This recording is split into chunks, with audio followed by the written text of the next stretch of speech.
नमस्कार दोस्तों, आप देख रहे हैं अतीत दर्शन हिंदी। और आज की कहानी सिर्फ एक इंसान की नहीं बल्कि उस सच्चाई की है जो सालों तक दबी रही, जिसे सुनकर आप भी सोच में पड़ जाएंगे। क्या वाकई कभी देर से भी इंसाफ मिलता है? ये कहानी है एक गरीब बाप की जो 24 साल तक सिस्टम से लड़ता रहा, सिर्फ इसलिए ताकि उसके मरे हुए बेटे का नाम बेगुनाह साबित हो सके, जिसे गांव वालों ने गुनहगार कहा, पुलिस ने जेल भेजा और सिस्टम ने भुला दिया। 24 साल बाद जब सच्चाई सामने आई तो सबके पैरों तले जमीन खिसक गई। ये कहानी है बरेली जिले के एक छोटे से गांव मंझारा की, जहां एक गरीब किसान रहमत अली अपने छोटे से खेत में मेहनत करके परिवार पाल रहा था। उसका बेटा शाहिद सिर्फ 16 साल का था। न स्कूल जा सका, न खेल सका, क्योंकि वो अपने पिता के साथ खेतों में काम करता था। लेकिन एक दिन गांव में एक चोरी हो गई। गांव के चौधरी के घर से सोने के गहने, नकदी और जमीन के कागजात गायब हो गए और शक गया उसी पर, रहमत और शाहिद पर। पुलिस आई और बिना सबूत के रहमत और उसके बेटे को उठा ले गई। गांव वालों ने भी कुछ नहीं कहा। थाने में उन्हें 2 दिन तक पीटा गया। शाहिद चीखता रहा, मैंने कुछ नहीं किया, लेकिन किसी ने उसकी बात नहीं सुनी। आखिरकार चोरी का माल किसी और के पास से बरामद हुआ, लेकिन रहमत और शाहिद का नाम एफआईआर में रह गया।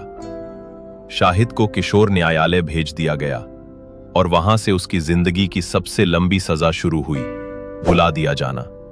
रहमत ने हार नहीं मानी। उसने 2005 में आरटीआई लगाई, लेकिन जवाब नहीं मिला। 2010 में एक एनजीओ की मदद से उसने दोबारा दस्तक दी। इस बार उसके हाथ एक पुरानी फाइल लगी, जिसमें साफ लिखा था कि शाहिद को पुलिस ने गलत नामजद किया था।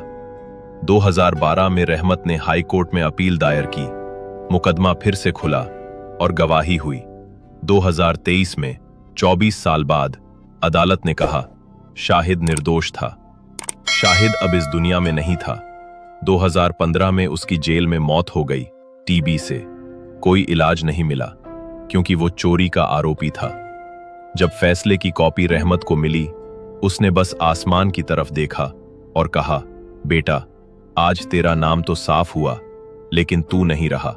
इस फैसले के बाद कोर्ट ने 2 पुलिस अफसरों पर केस चलाने का आदेश दिया, जिन्होंने गलत सबूत पेश किए थे। लेकिन जो खो गया, क्या वो वापस आएगा? गांव के वही लोग जो रहमत को चोर कहते थे, अब उससे आंखें नहीं मिला पा रहे। उसके घर के सामने एक छोटी सी ईंटों की दीवार है, जिस पर लिखा है, सच देर से सामने आता है, लेकिन आता जरूर है। ये सिर्फ एक शाहिद की कहानी नहीं है, ये उन हजारों लोगों की कहानी है जिन्हें सिस्टम ने भुला दिया, जिनकी आवाज कभी किसी ने नहीं सुनी। अगर आप मानते हैं कि हर गरीब की आवाज भी मायने रखती है, तो इस वीडियो को शेयर जरूर करें और चैनल से जुड़िए, क्योंकि यहाँ हम वो कहानियां बताते हैं जो अखबारों में नहीं छपती, लेकिन दिल में उतरती हैं।